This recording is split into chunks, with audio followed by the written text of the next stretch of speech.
உலகின் மிக முக்கியமான ஆப்பிரிக்க அமெரிக்க மருத்துவர் மற்றும் அறுவை சிகிச்சை நிபுணர் எட்வர்ட் வில்லட் பேட்ஸ் அவர்களுடைய வாழ்க்கை வரலாறு தான் நம்ம இந்த வீடியோவில் பார்க்க போகிறோம்.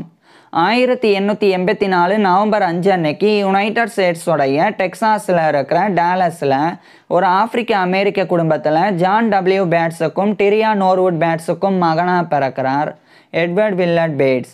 இவருடைய குடும்பம் ஒரு சாதாரணமான நடுத்தர குடும்பமாக வாழ்ந்து வந்திருக்கிறாங்க. எட்வர்ட் வில்லட் பேட்ஸ் குழந்தை பருவத்திலிருந்தே ஒரு இறை நம்பிக்கையுள்ள குழந்தையாகவும் ஒழுக்கமுள்ள குழந்தையாகவும் வளர ஆரம்பிச்சிருந்தாங்க. இவர் வளர வளர எட்வர்ட் வில்லட் பேட்ஸ் ஆப்பிரிக்கன் அமெரிக்கன்ஸ், அதாவது கருப்பினத்தை சேர்ந்தவங்க அனுபவிக்கக்கூடிய அத்தனை கஷ்டங்களையும் பிரச்சனைகளையும் எதிர்கொள்ள ஆரம்பிச்சிருந்தாங்க.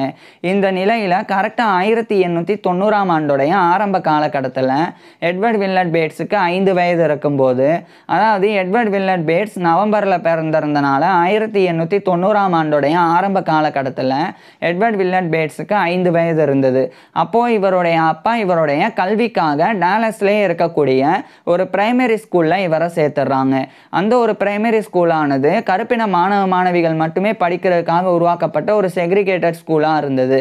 ஸோ அங்கு சேர்ந்து எட்வர்ட் வில்லட் பேட்ஸ் இவருடைய ஆரம்ப கல்வியை படிக்க ஆரம்பிச்சிருந்தாங்க. பொதுவாகவே இந்த காலகட்டத்தில் யுனைடெட் ஸ்டேட்ஸில் வெள்ளை இனத்தை சேர்ந்த மாணவ மாணவிகளுக்காகவும் கருப்பினத்தை சேர்ந்த மாணவ மாணவிகளுக்காகவும் தனித்தனியான செக்ரிகேட்டட் ஸ்கூல்ஸ் ஆனது இருந்தது. தனித்தனியாக பிரிக்கப்பட்ட பள்ளிக்கூடங்கள் இருந்தது.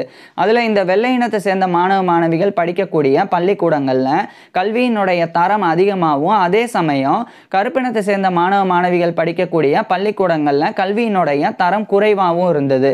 இதன் காரணமாகவே தரம் குறைந்த கல்வி தான் எட்வர்ட் வில்லட் பேட்ஸுக்கு கிடைச்சது. இருந்தாலும் கிடைச்ச கல்வியை ரொம்ப சிறப்பாக பயன்படுத்தி நல்லா படிக்கக்கூடிய ஒரு சிறந்த மாணவனாக ஆரம்ப கல்வியின் போதிலிருந்தே எட்வர்ட் வில்லட் பேட்ஸ் திகழ்ந்து வந்தாங்க. பிறகு 1895ஆம் ஆண்டுடைய ஆரம்ப காலகட்டத்தில் இவருடைய 10 வயதில் எட்வர்ட் வில்லட் பேட்ஸ் இவருடைய ஆரம்ப கல்வியை முடிச்சிடுறாங்க. இதுக்கப்புறமா இவருடைய அப்பா இவரை மேற்கொண்டு படிக்க வைக்கிறதுக்காக அதே டாலஸ்லேயே இருக்கக்கூடிய ஒரு ஹை ஸ்கூலில் இவரை சேர்த்துடுறாங்க. அதுவுமே கருப்பின மாணவ மாணவிகள் மட்டுமே படிக்கிறதுக்காக உருவாக்கப்பட்ட ஒரு செக்ரிகேட்டட் ஸ்கூலாக இருந்தது. ஸோ அங்கு சேர்ந்து எட்வர்ட் வில்லட் பேட்ஸ் இவருடைய ஹையர் எஜுகேஷன் உயர்கல்வியை படிக்க ஆரம்பிச்சிருந்தாங்க. இந்த சமயம் எட்வர்ட் வில்லட் பேட்ஸ் ஸ்கூலில் தாண்டி, அதாவது கல்வி மட்டும் இல்லாமல் வேலை வாய்ப்பு, பொழுதுபோக்கு அப்படின்னு எல்லாத்துலேயுமே இந்த கருப்பினத்தை சேர்ந்தவங்க ஒடுக்கப்படுறாங்க, பாகுபாடாக பார்க்கப்படுறாங்க அப்படின்ற அந்த ஒரு விஷயம் எட்வர்ட் வில்லட் பேட்ஸுக்கு இவருடைய உயர்கல்வியின் போது தான் புரிய ஆரம்பிச்சிருந்தது. ஏன்னா இவ்வளோ காலம் எட்வர்ட் வில்லட் பேட்ஸ் கருப்பினத்தை சேர்ந்தவங்களுக்காக தனியான பள்ளிக்கூடம் மட்டும்தான் இருக்குது, அதில் மட்டும்தான் இந்த பிரிவினை அப்படின்னு சொல்லி உணர்ந்து வந்தாங்க. ஆனால் போக போக தான் ஒரு ரெஸ்டாரண்ட்டுக்கு போனால் அங்கே கருப்பினத்தை சேர்ந்தவங்களுக்கு அனுமதி கிடையாது. அதேமாதிரி ஒரு தியேட்டர் போனால் அங்கே வெள்ளை இனத்தை சேர்ந்தவங்க கூட சேர்ந்து உட்காந்து படம் பார்க்க முடியாது. அதே மாதிரி ஒரு ட்ரெயினில் போனால் அதில் படுத்துட்டு போகிற மாதிரியான வசதி கிடையாது. இது மாதிரி கருப்பினத்தை சேர்ந்தவங்க எல்லா விதத்துலேயுமே புறக்கணிக்கப்பட்டாங்க, பாகுபாடாக பார்க்கப்பட்டாங்க, கொடுமைப்படுத்தப்பட்டாங்க அப்படின்ற இந்த விஷயம் மெல்ல மெல்ல புரிய ஆரம்பிக்குது. இதன் காரணமாக எட்வர்ட் வில்லட் பேட்ஸ் நல்லா படித்து சமூகத்தில் ஒரு உயர்ந்த நிலைக்கு போகணும் அப்படின்னு முடிவு செஞ்சு இன்னும் கூடுதல் கவனத்தோட இவருடைய உயர்கல்வியை படிக்க தொடங்குறாங்க. இதே காலகட்டத்தில் எட்வர்ட் வில்லட் பேட்ஸோடைய ஃபேமிலி, இவருடைய பேரண்ட்ஸ், அப்பா அம்மா 2 பேருமே அந்த டாலஸ்லேயே இருக்கக்கூடிய பேப்டிஸ்ட் சர்ச்சுக்கு போய் அந்த பேப்டிஸ்ட் கம்யூனிட்டி கூட ரொம்ப தொடர்பில் இருந்தாங்க. இதன் மூலமாக தான் எட்வர்ட் வில்லட் பேட்ஸுக்கு இறையியல் மீது நம்பிக்கையும், அதே மாதிரி ஒழுக்கமான ஒரு சிறுவனாக இவர் இருக்கிறதுக்கும், இந்த 2 விஷயங்கள் நடக்கிறதுக்கும் இவருடைய அப்பா அம்மாவினுடைய மத நம்பிக்கை காரணமாக இருந்தது. இது ஒரு புறம் இருக்க 1902ஆம் ஆண்டுடைய ஆரம்ப காலகட்டத்தில் இவருடைய 17 வயதில் எட்வர்ட் வில்லட் பேட்ஸ் இவருடைய ஹையர் எஜுகேஷன் உயர்கல்வியை முடிக்கிறாங்க. முடித்த பிறகு அந்த டாலஸ்லேயே இருக்கக்கூடிய ஹை ஸ்கூலில் இவர் ப்ரீ மெட்ரிகுலேஷன் ஸ்டடி பண்ண ஆரம்பிக்கிறாங்க. அதாவது ப்ரீ மெட்ரிகுலேஷன் ஸ்டடி அப்படின்றது பிஃபோர் காலேஜ் ப்ரிப்பரட்டரி கோர்ஸ் அப்படின்னு அழைக்கப்படும். இது காலேஜ் ஜாயின் பண்ணி படிக்கிறதுக்கு முன்னாடி படிக்கக்கூடிய ஒரு 1 இயர் கோர்ஸ். இது 6th form education, A class education அப்படின்னு கூட அழைக்கப்படும். ஸோ அதை எடுத்து எட்வர்ட் வில்லட் பேட்ஸ் வந்து அந்த டாலஸில் இருக்கக்கூடிய ஹைஸ்கூல்லையே இவர் தொடர்ந்து படிக்கிறாங்க. அடுத்து 1903ஆம் ஆண்டுடைய ஆரம்ப காலகட்டத்தில் இவருடைய 18 வயதில் அந்த pre matriculation study before college preparatory course அப்படின்னு அழைக்கப்படக்கூடிய அந்த ஒரு 1 இயர் கோர்ஸை இவர் வந்து கம்ப்ளீட் பண்ணிடுறாங்க. இதுக்கப்புறமா எட்வர்ட் வில்லட் பேட்ஸோடைய அப்பா இவருடைய அண்டர் கிராஜுவேட் ஸ்டடீஸுக்காக இவரை டெக்சாஸில் இருக்கிற டாலஸில் இருந்து அதே டெக்சாஸில் இருக்கிற மார்ஷலுக்கு இவரை அனுப்புகிறாங்க. குறிப்பாக இந்த மார்ஷலில் இருந்த பிஷப் காலேஜ் அப்படின்ற ஹிஸ்டாரிக்கலி பிளாக் யூனிவர்சிட்டி அங்கே இவரை சேர்த்துடுறாங்க. அதாவது பிஷப் காலேஜ் அப்படின்றது இன்னைக்கு காலகட்டத்தில் கிடையாது, அது 1988 காலகட்டத்தில் மூடப்பட்டது. ஆனால் இவர் படிக்கக்கூடிய காலகட்டத்தில் இந்த 1903ஆம் ஆண்டு அது வந்து டெக்சாஸில் இருக்கிற மார்ஷலில் இருந்தது அந்த பிஷப் காலேஜ் அப்படின்றது. இது வந்து கருப்பினத்தை சேர்ந்த மாணவ மாணவிகள் படிக்கிறதுக்காக உருவாக்கப்பட்ட ஒரு ஹிஸ்டாரிக்கலி பிளாக் யூனிவர்சிட்டி. ஸோ அங்கே தான் எட்வர்ட் வில்லட் பேட்ஸ் வந்து போய் இவருடைய அண்டர் கிராஜுவேட் ஸ்டடீஸை மேற்கொள்ள ஆரம்பிக்கிறாங்க. இந்த நிலையில தான் மெல்ல மெல்ல கல்வி, வேலைவாய்ப்பு, அது மட்டும் இல்லாமல் பொழுதுபோக்கு இதெல்லாமே கடந்து மருத்துவத்திலையுமே கருப்பினத்தை சேர்ந்தவங்க ஒடுக்கப்படுறாங்க அப்படின்ற அந்த ஒரு விஷயத்தை எட்வர்ட் வில்லட் பேட்ஸ் வந்து புரிஞ்சுக்கிறாங்க. அதாவது இவர் வந்து இவருடைய அண்டர் கிராஜுவேட் காலேஜ் ஜாயின் பண்ணி அந்த பிஷப் காலேஜில் படித்து வரும்போது அப்போ சில நிகழ்வுகள் இவர் வந்து சந்திக்கிறாங்க. அதாவது குறிப்பாக சில அவசர தேவைக்காக ஆம்புலன்ஸ் வந்து கருப்பினத்தை சேர்ந்தவங்களுக்கு வராமல் போகுது. அது மட்டும் இல்லாமல் ஒரு சில மருத்துவமனைகளில் கருப்பினத்தை சேர்ந்தவங்க சேர்க்கப்படுறாங்க அப்படின்னா அவங்களுக்கு சிகிச்சை கொடுத்து வரும்போது வெள்ளை இனத்தை சேர்ந்தவங்க வந்தாங்கன்னா உடனடியாக அவங்களுக்கு வந்து ப்ரிஃபரன்ஸ் கொடுக்கப்பட்டு அவங்களுக்கு வந்து சிகிச்சை கொடுப்பாங்க. அதே சமயம் கருப்பினத்தை சேர்ந்தவங்க வந்து புறக்கணிக்கப்பட்டாங்க. இதன் காரணமாகவே நிறைய உடல் உபாதைகள்னால பாதிக்கப்பட்ட கருப்பினத்தை சேர்ந்தவங்க இறந்து வந்தாங்க. இந்த விஷயங்களெல்லாம் இவர் காலேஜ் படிக்கும்போது தான் இவருக்கு வந்து எட்வர்ட் வில்லட் பேட்ஸுக்கு வந்து புரிய வந்தது. இது புரிஞ்சதுக்கு அப்புறமா எட்வர்ட் வில்லட் பேட்ஸ் வந்து மருத்துவம் படித்து மருத்துவராகி அவருடைய கருப்பின சமூகத்துக்கு உதவியாக இருக்கணும் அப்படின்னு முடிவு செய்கிறாங்க. இதன் காரணமாக 1906ஆம் ஆண்டு அந்த பிஷப் காலேஜிலிருந்து இவருடைய டிகிரியை முடிக்காமலே பாதியிலே இவருடைய அண்டர் கிராஜுவேட் ஸ்டடியை வந்து நிப்பாட்டிட்டு எட்வர்ட் வில்லட் பேட்ஸ் வந்து நேராக இந்த யுனைடெட் ஸ்டேட்ஸோடைய டெக்சாஸில் இருக்கிற மார்ஷல்ல இருந்து அதே யுனைடெட் ஸ்டேட்ஸோடைய டென்னசியில் இருக்கிற நாஷ்வில்லுக்கு இவர் போயிடுறாங்க. அங்கே போய் அங்கே இருக்கக்கூடிய மெக்காரி மெடிக்கல் காலேஜ், இதுவும் வந்து ஹிஸ்டாரிக்கலி பிளாக் யூனிவர்சிட்டி தான், கருப்பினத்தை சேர்ந்த மாணவ மாணவிகள் மருத்துவம் படிக்கிறதுக்காக உருவாக்கப்பட்ட ஒரு மருத்துவ கல்லூரி தான் இந்த மெக்காரி மெடிக்கல் காலேஜ் அப்படின்றது. டென்னசியில் இருக்கிற நாஷ்வில்ல இருக்குது. குறிப்பாக டென்னசியோடைய டேவிட்சன் கவுண்டியில் இருக்கிற இந்த மெக்காரி மெடிக்கல் காலேஜ் இருக்கு. ஸோ அங்கே எட்வர்ட் வில்லட் பேட்ஸ் வந்து 1906ஆம் ஆண்டு ஜாயின் பண்ணிடுறாங்க இவருடைய மருத்துவ கல்விக்காக. குறிப்பாக இவர் வந்து டாக்டர் ஆஃப் மெடிசன் அப்படின்ற MD டிகிரி, மெடிக்கல் டிகிரியை எட்வர்ட் வில்லட் பேட்ஸ் வந்து படிக்க தொடங்குறாங்க. இவர் ரொம்பவும் ஆர்வத்தோடவும் ஈடுபாடோடவும் இவருடைய மருத்துவ கல்வியை தொடர்ந்து படித்து வந்தாங்க. குறிப்பாக இவர் ஒரு கிளாஸ் ஒரேட்டராகவே நியமிக்கப்படுறாங்க. ஒரேட்டர் அப்படின்னா இவர் படித்த பாடங்களை, இவர் என்னெல்லாம் படித்தாரோ, இவருக்கு என்னெல்லாம் புரிஞ்சதோ அதை வந்து அந்த மெக்காரி மெடிக்கல் காலேஜில் இருக்கக்கூடிய இவர் படிக்கக்கூடிய கிளாஸில் இவர் வந்து ஒரு ஒரேட்டராக இருந்து அதை விரிவுரையாக வந்து மருத்துவ மாணவர்களுக்கு கற்பித்து வந்தாங்க. அந்த அளவுக்கு ஒரு சிறந்த மாணவனாக எட்வர்ட் வில்லட் வந்து இருந்து வந்தாங்க. இதே காலகட்டத்தில் இந்த எட்வர்ட் வில்லட் பேட்ஸ் மாதிரியே எவரட் ரசல் பெய்லி அப்படின்னு சொல்லி இன்னொரு கருப்பினத்தை சேர்ந்த மாணவர், அவருமே இதே ஒரு கல்லூரியில் அந்த மெக்காரி மெடிக்கல் காலேஜ்லேயே படித்து வந்தாங்க. அவர் வந்து 1888 மார்ச் 30 அன்னைக்கு பிறந்தவர். எட்வர்ட் வில்லட் பேட்ஸை விட கிட்டத்தட்ட ஒரு 3 வருஷம் 4 வருஷம் வந்து சின்ன பையன். ஸோ அந்த ஒரு நபர் கூட, அந்த ஒரு எவரட் ரசல் பெய்லி அவர் கூடயும் எட்வர்ட் வில்லட் பேட்ஸ் வந்து நட்பு பாராட்ட தொடங்குறாங்க. இந்த எவரட் ரசல் பெய்லியோடைய வாழ்க்கை வரலாறு நம்ம ஏற்கனவே பார்த்துருக்கிறோம். ஸோ 2 பேரும் வந்து நண்பர்களாக மாறுறாங்க. இன்னொரு பக்கம் எட்வர்ட் வில்லட் பேட்ஸ் வந்து இவருடைய மருத்துவ கல்வியை தொடர்ந்து படித்து வந்தாங்க. குறிப்பாக அனாட்டமி, உடற்கூறியல், பெத்தாலஜி, நோயியல், சர்ஜரி, அறுவை சிகிச்சை, அதுக்கப்புறமா ஃபிசியாலஜி, உடலியல், கிளினிக்கல் மெடிசன், மருத்துவம், மெட்டீரியா மெடிக்கா, மருந்துகளினுடைய பண்புகள் குறித்து படிக்கிறது அப்படின்னு இந்த எல்லா பாடங்களையுமே மிகவும் உற்சாகத்தோடவே எட்வர்ட் வில்லட் பேட்ஸ் வந்து படித்து வந்தாங்க. அடுத்து 1910ஆம் ஆண்டு ஏப்ரல் 14 அன்னைக்கு இவருக்கு, அதாவது 1910 ஏப்ரல் 14 அன்னைக்கு இவருக்கு அந்த டாக்டர் ஆஃப் மெடிசன் அப்படின்ற MD டிகிரியானது எட்வர்ட் வில்லட் பேட்ஸுக்கு மெக்காரி மெடிக்கல் காலேஜ் தரப்பிலிருந்து வழங்கப்படுது. ஸோ இவருடைய 25 வயதில் எட்வர்ட் வில்லட் பேட்ஸ் வந்து இவருடைய மருத்துவ பட்டத்தை, அந்த டாக்டர் ஆஃப் மெடிசன் அப்படின்ற MD டிகிரியை முடிச்சிடுறாங்க. இதுக்கப்புறம் உடனடியாக இந்த MD டிகிரி முடித்த உடனே எட்வர்ட் வில்லட் பேட்ஸ் வந்து ஒரு மருத்துவராக நோயாளிகளுக்கு சிகிச்சையெல்லாம் கொடுக்க முடியாது. அதுக்கு முன்னாடி எட்வர்ட் வில்நாட் பேட்ஸ் வந்து ஒரு மருத்துவமனையில் சேரணும். அங்கே சேர்ந்து அங்கே இருக்கக்கூடிய தேர்ந்த மருத்துவர்கள் நோயாளிகளுக்கு சிகிச்சை கொடுக்கறத பார்த்து பயிற்சி பெறணும். அதுக்கப்புறமா அந்த தேர்ந்த மருத்துவர்களினுடைய மேற்பார்வையின் கீழே எட்வர்ட் வில்நாட் பேட்ஸே வந்து நோயாளிகளுக்கு சிகிச்சை கொடுக்கணும். இதெல்லாம் எட்வர்ட் வில்நாட் பேட்ஸ் வந்து சரியாக செஞ்சாதான் இவர் ஒரு மருத்துவராக தகுதி பெற முடியும். இதுக்காக அந்த நேஷ்வில்லே இருக்கக்கூடிய சில மருத்துவமனைகளில், சில ஹாஸ்பிட்டல்ஸில், குறிப்பாக வந்து கருப்பினத்தை சேர்ந்தவங்களுக்காக உருவாக்கப்பட்ட மருத்துவமனைகள், அங்கே இவர் போய் இவருடைய மெடிக்கல் ட்ரைனிங்கை வந்து எடுத்துக்க ஆரம்பிக்கிறாங்க.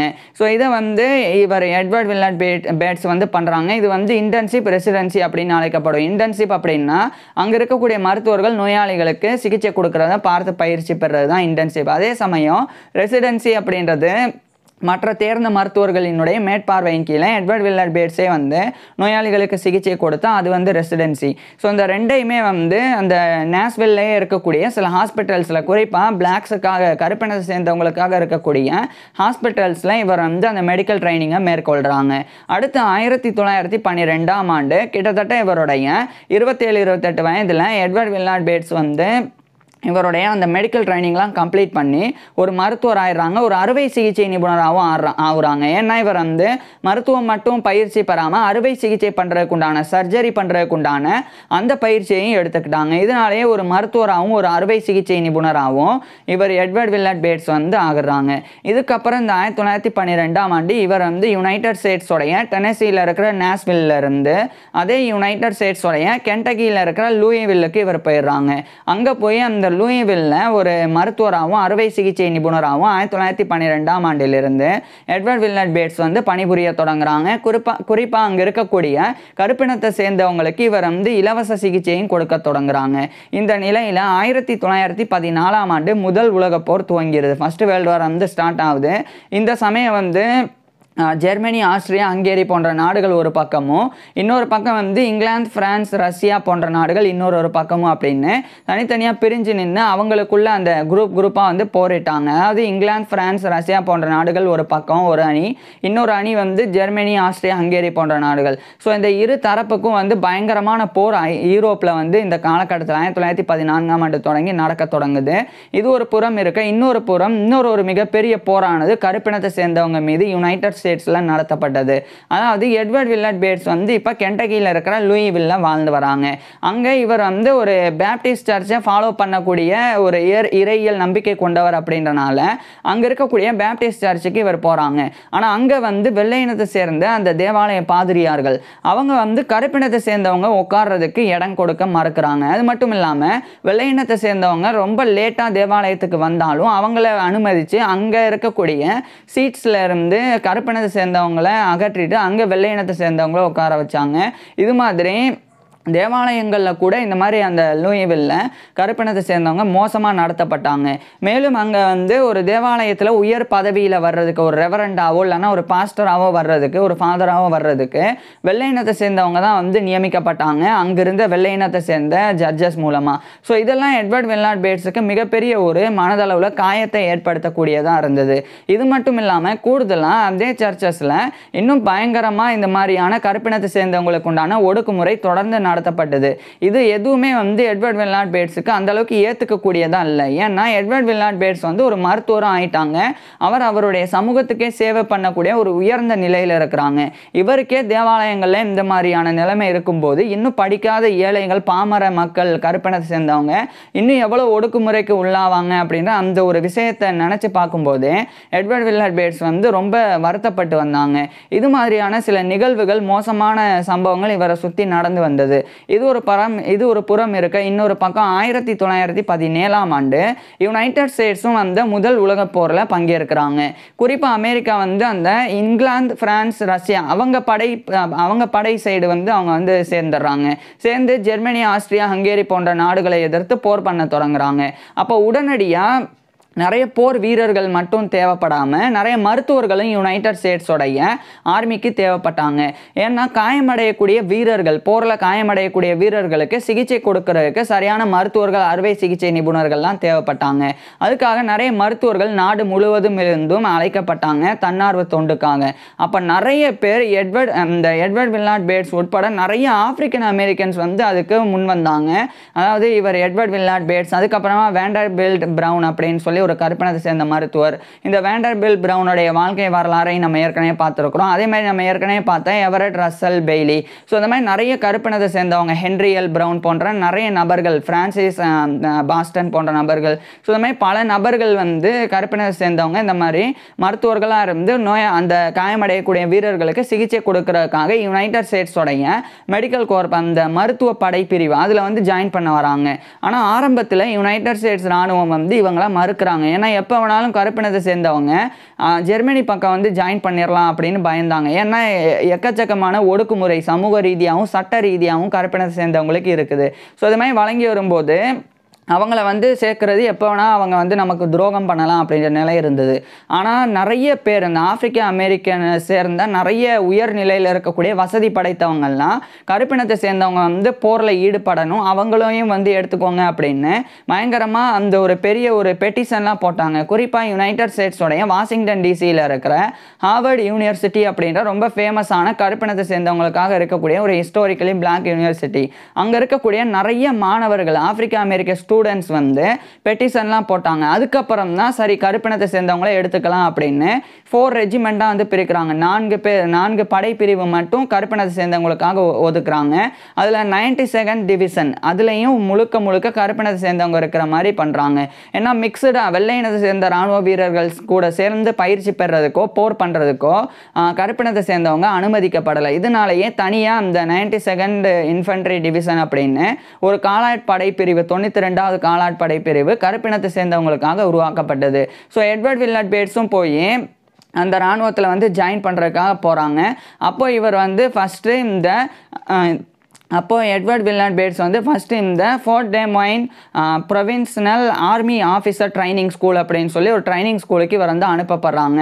அங்கே போய் இவர் வந்து இராணுவத்துக்கு உண்டான எப்படி இராணுவ வீரர்களுக்கு அந்த போர் நடக்கக்கூடிய இடத்துல இருந்து மீட்டு வந்து அவங்களுக்கு எப்படியான சிகிச்சை கொடுக்கணும், ஸோ அந்த பயிற்சியெல்லாம் இவருக்கு வந்து வழங்கப்பட்டது. இதை எட்வர்ட் வில்லார்ட் பேட்ஸ் வந்து எடுத்துக்கும் போது அங்கே நிறைய புறக்கணிப்புகள் அங்கேயும் நடந்தது. அதாவது அந்த ட்ரைனிங் ஸ்கூலில் கருப்பினத்தை சேர்ந்தவங்க நல்லா பெர்ஃபார்ம் பண்ணால் கூட அவங்களுக்கு உண்டான சரியான மதிப்பீடு வந்து வழங்கப்படலை. ஸோ அவங்க வந்து குறைச்சி மதிப்பிடப்பட்டாங்க. இந்த மாதிரியான பிரச்சனைகளும் இருந்தது. ஆனால் இதெல்லாமே கடந்து நிறைய ஆப்பிரிக்கன் அமெரிக்கன்ஸ் வசதி படைத்தவங்களுடைய உதவியினாலையும் ஹார்வர்ட் யூனிவர்சிட்டியோடைய கருப்பின மாணவர்களினுடைய பெட்டிஷன்னாலையும் இது வந்து கடைசியாக சாத்தியமாகுது. ஸோ எட்வர்ட் வில்லார்ட் பேட்ஸ் ஒரு ஃபர்ஸ்ட் லெப்டினண்ட்டாக வந்து ஜாயின் பண்ணுறாங்க. இவர் வந்து நியமிக்கப்படுறாங்க. குறிப்பாக அந்த 92nd இன்ஃபென்ட்ரி டிவிஷனுடைய 317th சானிட்டரி மெடிக்கல் கோர்ப் அப்படின்னு ஒன்று இருக்குது. அது வந்து மெடிக்கல் ட்ரெயின் அப்படின்னு அழைக்கப்படும், சானிட்டரி மெடிக்கல் ட்ரெயின் அப்படின்னு.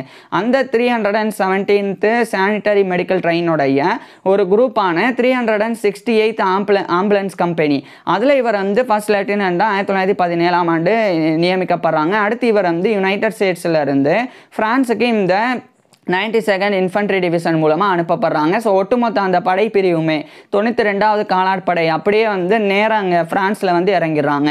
ஃப்ரான்ஸுக்கு வந்ததுக்கப்புறமா அங்கு கடுமையான போர் நடக்குது. ஃப்ரான்ஸில் ஜெர்மனியை சேர்ந்த இராணுவ வீரர்கள் பயங்கரமாக இந்த கேஸ் பாய்சனிங்லாம் குண்டுகளாக வந்து எரிய தொடங்கியிருந்தாங்க.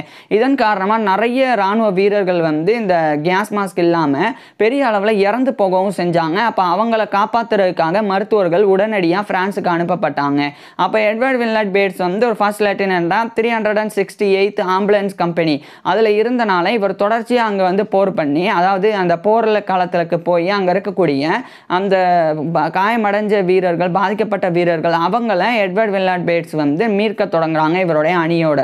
அது ரொம்பவும் தைரியமாக எட்வர்ட் வில்லார்ட் பேட்ஸ் வந்து பண்ண தொடங்கியிருந்தாங்க. எந்த அளவுக்குன்னா, இங்கே போர் நடக்குது, இங்கே ஒருத்தர் காயமடைஞ்சு விழுவுறாங்கன்னா உடனடியாக அவங்கள வந்து கொண்டு போய் எய்ட் ஸ்டேஷனுக்கு வந்து கொண்டு போய் சேர்க்கணும். ஸோ அந்த முயற்சியிலலாம் எட்வர்ட் வில்லார்ட் பேட்ஸே வந்து நேரடியாகவே ஈடுபட்டு வந்தாங்க. இது மட்டும் இல்லாமல் இந்த காலகட்டத்தில் இந்த 92nd இன்ஃபன்ட்ரி டிவிஷனில் முழுக்க ஆப்பிரிக்கன் அமெரிக்கன்ஸ் தான் இருக்கிறாங்க அப்படின்றத ஜெர்மனி படை வந்து உணர்றாங்க. உணர்ந்த உடனே எமோஷ்னலாக இவங்களை வந்து கட்டுப்படுத்திடலாம் அப்படின்னு ஒரு லெட்டர் வந்து எழுதி அனுப்புகிறாங்க. அந்த லெட்டர் வந்து அந்த எப்படி இவங்க வந்து ஒரு செல்ஸில் கேஸ் பாய்சனிங் அனுப்புகிறாங்களோ அதேமாதிரி அந்த லெட்டர் அனுப்புகிறாங்க. அதில் வந்து to colour soldiers of American army அப்படின்னு அனுப்புகிறாங்க. கலர்டு அப்படின்னா ஆப்பிரிக்கன் அமெரிக்கன்ஸை தான் குறிக்குது, கருப்பினத்தை சேர்ந்தவங்கள.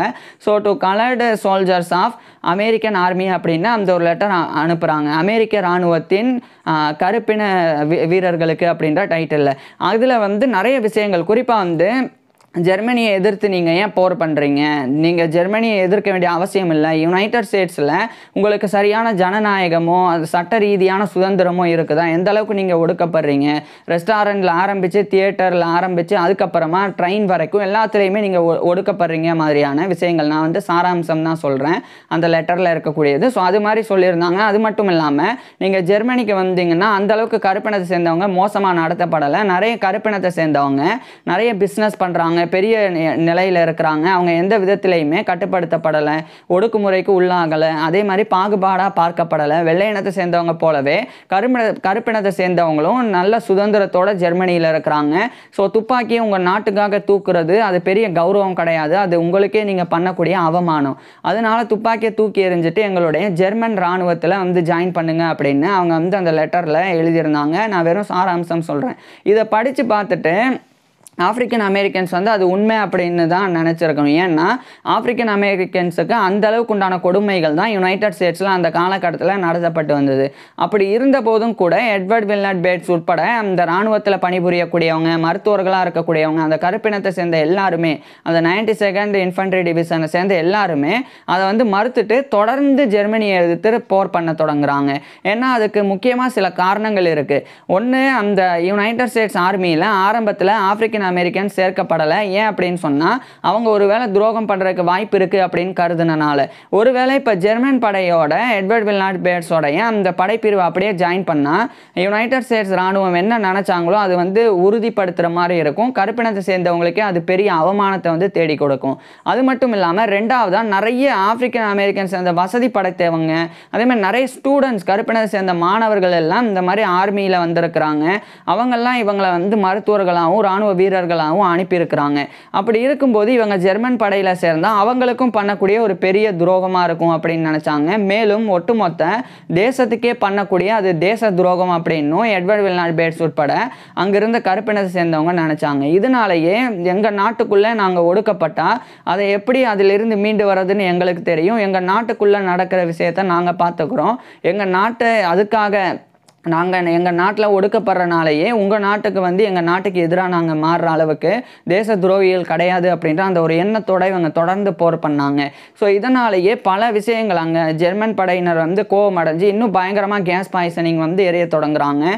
குறிப்பாக 1918ஆம் ஆண்டு பிரான்ஸில் இருக்கிற இந்த மார்பேஸ் செக்டர் அப்படின்ற ஒரு இடத்துக்கு இந்த 92nd இன்ஃபன்ட்ரி டிவிஷன் அனுப்பப்பட்டது. அங்கு வந்து பிரான்ஸை சேர்ந்த இராணுவ வீரர்களே ஜெர்மனியை எதிர்க்க முடியாமல் ரொம்ப கஷ்டப்பட்டாங்க. அந்த காலகட்டத்தில் இந்த 92nd இன்ஃபன்ட்ரி டிவிஷன் மிகப்பெரிய அளவில் அந்த போரில் பங்களிப்பை கொடுத்தாங்க.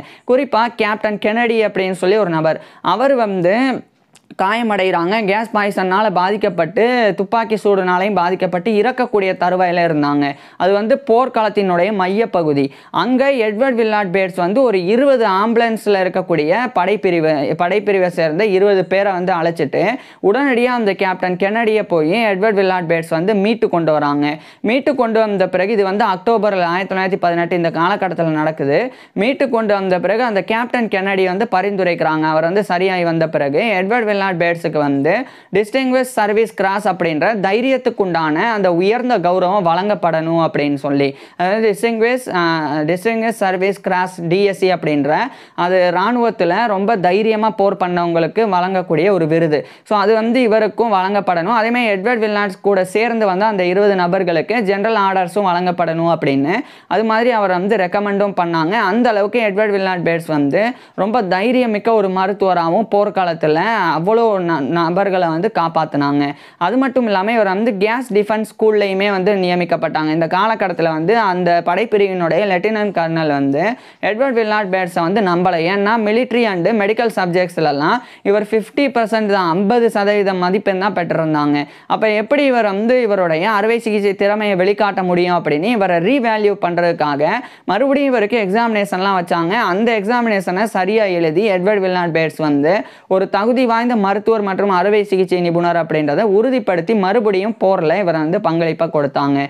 இது மாதிரி தொடர்ச்சியாக எட்வர்ட் வில்லார்ட் பேட்ஸோடைய பங்களிப்பு இருந்தது. இறுதியாக அந்த 1918ஆம் ஆண்டுடைய இறுதி காலகட்டம் நவம்பர் இந்த காலகட்டத்திலெல்லாம் இந்த முதல் உலகப் போரானது முடிவடையுது. முடிவடைஞ்ச பிறகு 1919ஆம் ஆண்டு ஜனவரி மாதம் இந்த ஆர்மி அண்டு நேவி ஜேர்னல் அப்படின்னு சொல்லி ஒரு இதழ், அதில் எட்வர்ட் வில்லார்ட் பேட்ஸோடைய சாதனைகள் வந்து இடம்பெற்றது. அது மட்டும் இல்லாமல் அந்த ஆர்மியினுடைய கமாண்டர் அவர் வந்து வரிசைப்படுத்துகிறாங்க, யார் யாரெல்லாம் வந்து நல்லா பெர்ஃபார்ம் பண்ணாங்க.